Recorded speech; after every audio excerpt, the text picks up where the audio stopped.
आजची आपली दिवसाची सुरुवात काहीशी अशी झाली. हो, आपण आलो आहोत अमरावती जवळील बडनेरा नजीक असलेल्या कोंडेश्वर संस्थान मंदिरात. या मंदिराला 5000 वर्षांपूर्वीचा इतिहास आहे. कौंडिन्य मुनीच्या नावावरून या महादेवाला कोंडेश्वर असे नाव देण्यात आले. भगवान कोंडेश्वराच्या वास्तव्याने हा परिसर पावन झालेला असून अनेक काळी अनेक वेळा अतिरुद्र, महारुद्र, महिग्न आवर्तने, रुद्रयाग, कोटी लिंगार्चने या ठिकाणी झाली आहेत. मुख्य महाद्वारात प्रवेश केल्यानंतर श्री गणरायाची मूर्ती बघितल्यानंतर मन खरंच प्रसन्न होतो. त्यानंतर मुख्य गर्भगृहात गेल्यानंतर शिवाची आराधना केली, बेलपत्री वाहिली, भस्म वाहिलं, मनातनं नमस्कार केला व बाहेर आल्यानंतर अचानकच आपसुकच माझं लक्ष गेलं तेथे रेखाटलेल्या एका सुंदर रांगोळीकडे.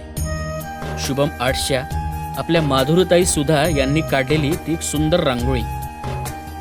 अरे, इथे येण्याचं तुम्हाला औचित्य सांगायचंच राहिलं. आज शिवलीलामृत पारायणाचा समाप्तीचा दिवस, काय म्हणतात ना ते, उजवणीचा, तो असल्यामुळे महिला मंडळी त्यांचा अध्याय वाचण्यात व्यस्त होत्या.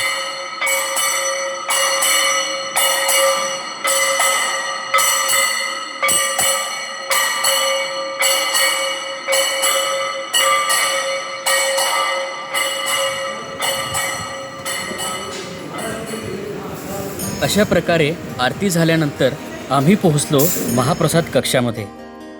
येथे मंदिर संस्थानतर्फे सकाळी 11 ते दुपारी 1 वाजेपर्यंत महाप्रसादाची सोय केल्या जाते.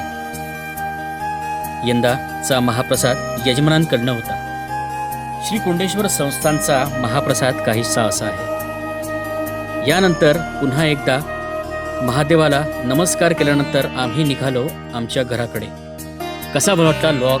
लाईक करा, शेअर करा, सबस्क्राईब करा आणि तेवढं हर हर महादेव